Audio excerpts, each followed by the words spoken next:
નમસ્કાર, હું દીપલ. આપ જોઈ રહ્યા છો ગાંધીનગરની સૌપ્રથમ web news channel live Gandhinagar. તો આવો નિહાળીએ આજનું જીવતું ધબકતું ગાંધીનગર લાઈવ ગાંધીનગરની નજર. ગણેશ ચતુર્થીના પાવન દિવસે લાડુ આરોગવાની સ્પર્ધાનું સફળ આયોજન જામનગર ખાતે જામનગર બ્રહ્મ સોશિયલ ગ્રુપ દ્વારા સફળતાપૂર્વક કરવામાં આવ્યું હતું. ઓપન સૌરાષ્ટ્ર મોદક લાડુ આરોગવાની સ્પર્ધામાં કુલ 59 સ્પર્ધકોએ ભાગ લીધો હતો. ઉલ્લેખનીય છે કે લાડુ આરોગવાની આ સ્પર્ધા જામનગર ખાતે પૂર્વ પ્રમુખ ડોક્ટર દેવાંશુ શુક્લા દ્વારા વર્ષ 2008 શરૂ કરવામાં આવી હતી, જેમાં પ્રથમ વર્ષે 56 સ્પર્ધકોએ ભાગ લીધો હતો. તે સમયે 75 ગ્રામનો લાડુ અને દાળ પીરસવામાં આવતા હતા. વર્ષ 2009માં કનક ઓઝાએ 21 લાડુ આરોગીને એક રેકોર્ડ નોંધાવ્યો હતો, જે આજ દિન સુધી યથાવત છે. વર્ષ 2015 100 ગ્રામનો લાડુ અને દાળ પીરસવામાં આવે છે. આ સ્પર્ધાની વિશેષતા એ છે કે જેમાં કોઈ પણ સમાજ, કોઈ પણ ધર્મના ભાઈ બહેનો ભાગ લઈ શકે છે, જે એકતા અને ભાઈચારાનું ઉત્તમ ઉદાહરણ છે. સાથે આજના જંક ફૂડ સામે આપણી પારંપરિક વાનગી લાડુના મહત્વ અંગે વિશેષ જાણકારી મળી રહે તે માટે આ સ્પર્ધાનું આયોજન કરવામાં આવી રહ્યું છે. તારીખ 27 ઓગસ્ટને બુધવારે શ્રી જામનગર વિશા શ્રીમાળી સોની સમાજ ખાતે આયોજિત લાડુ આરોગવાની સ્પર્ધામાં 5 વર્ષના બાળકથી લઈને 74 વર્ષના કુલ 59 સ્પર્ધક ભાઈ બહેનોને ભાગ લીધો હતો, જેમાં 30 ભાઈઓ, 10 મહિલાઓ અને 19 બાળકોએ ઉત્સાહભેર ભાગ લીધો હતો. આ સ્પર્ધામાં 3.5 વર્ષના એક બાળકને વિશેષ પ્રવેશ આપવામાં આવ્યો હતો, જે સૌથી ધ્યાનાકર્ષિત બાબત હતી. તમામ સ્પર્ધકોને અડધો કલાકનો સમય ફાળવવામાં આવ્યો હતો, જેમાં લાડુ અને દાળ પીરસવામાં આવ્યા હતા. લાડુ આરોગવાની આ સ્પર્ધા 3 વિભાગમાં વહેંચવામાં આવી હતી, જેમાં વિભાગ 5 થી 15 વર્ષના બાળકો માટે, બીજો વિભાગ 15 વર્ષથી ઉપરના બહેનો અને ત્રીજો વિભાગ 15 વર્ષથી ઉપરના ભાઈઓ માટે રાખવામાં આવ્યો હતો, જેમાં દરેક વિભાગમાં પ્રથમ, દ્વિતીય અને તૃતીય એમ કુલ 9 ઇનામો આપવામાં આવ્યા હતા. પ્રત્યેક વિજેતાઓને બ્રહ્મ સોશિયલ ગ્રુપ તરફથી ટ્રોફી તેમજ અનુક્રમે 1500, 1000 અને 500 રૂપિયા રોકડ પુરસ્કાર આપવામાં આવ્યા હતા. જ્યારે તસવીરે ગાંધીનગર તરફથી સર્વે વિજેતાઓને મોમેન્ટો આપવામાં આવ્યા હતા. આ પ્રસંગે ઉપસ્થિત સર્વે મહાનુભાવોનું સ્વાગત બ્રહ્મ સમાજના સોશિયલ ગ્રુપના પ્રમુખ કીર્તિભાઈ કલ્યાણી દ્વારા કરવામાં આવ્યું હતું. તમામ વિજેતાઓને આમંત્રિત મહેમાનો બ્રહ્મ સોશિયલ ગ્રુપના પદાધિકારીઓના હસ્તે ઇનામો આપવામાં આવ્યા હતા. આ તબક્કે તસવીરે ગાંધીનગરના તંત્રી કશ્યપ નિમાવત દ્વારા આયોજકોને આવા સરસ આયોજન બદલ અભિનંદન પાઠવવામાં આવ્યા હતા.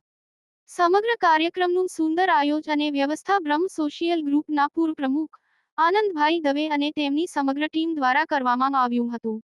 જ્યારે લાડુ આરોગવાની આ સ્પર્ધાનું રસવાહી અને સુઆયોજિત મંચ સંચાલન બ્રહ્મ social group project chairman Dipali પંડ્યાએ કર્યું હતું.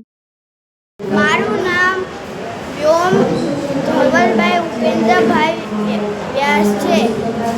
આજે હું સેકન્ડ સ્ટાન્ડર્ડમાં ભણું છું. આજે લાડુ સ્પર્ધામાં મારો બીજો નંબર આવ્યો. મારું નામ નક્ષ હરેશભાઈ ઇન્વર્ટા છે. હું ધોરણ 6માં અભ્યાસ કરું છું.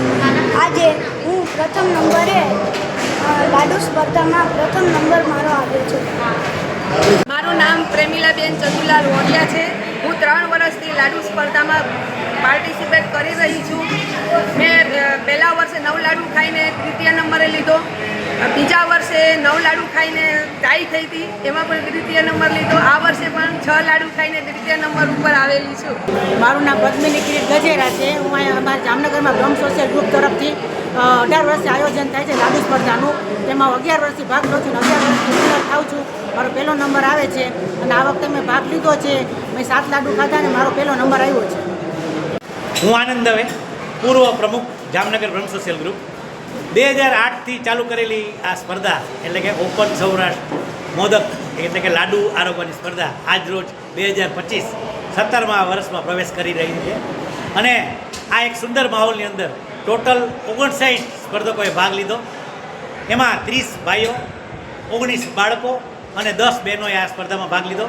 આ સ્પર્ધાનો મુખ્ય હેતુ જોઈએ ને તો બાળકોને ખાસ કરીને જંક ફૂડ તરફ જે હોય ને, બાળકો આજકાલ પીઝા તરફ વળેલા છે, એમને લાડુ એટલે કે આપણો પરંપરાગત ખોરાક તરફ વાળવાનો એક અમારો નમ્ર પ્રયાસ છે અને અમને એમાં સફળતા મળી એવું લાગે છે.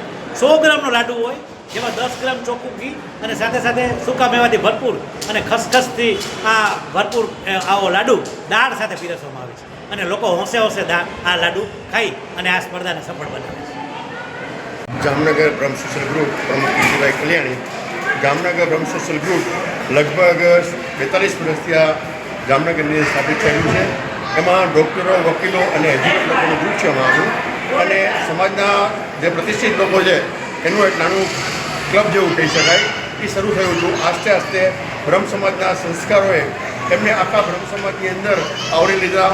એટલે આપણી જે સંસ્કૃતિ છે લાડુની, આપણે જે સંસ્કારો છે ગાયત્રી હવનના, આપણા જે સંસ્કારો છે ભાગવત સપ્તાહના, શિવ કથાના, એ આસ્તે આસ્તે આયોજન કરતા રહ્યા છીએ અમે.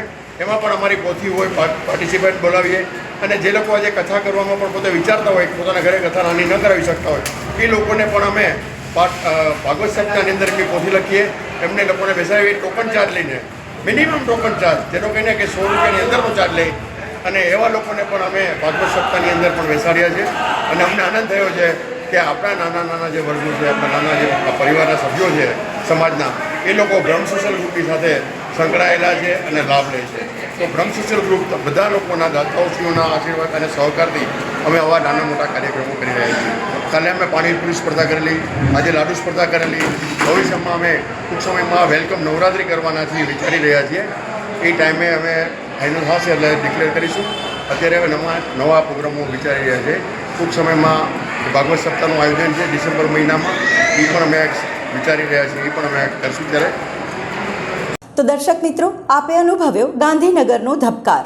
આપની આસપાસ બનતી આવી જ ઘટનાઓની જાણકારી અમારા સુધી પહોંચાડવા માટે સ્ક્રીન પર દર્શાવેલ નંબર પર વોટ્સએપ દ્વારા અથવા ઈમેલ આઈડી પર મેલ કરીને આપ અમારો સંપર્ક કરી શકો છો. ધન્યવાદ.